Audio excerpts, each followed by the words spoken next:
Abstract logos stand out when they combine simplicity with unique shape relationships.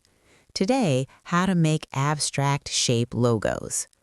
Open Adobe Photoshop and create a square canvas sized 1500 by 1500 pixels with a white background.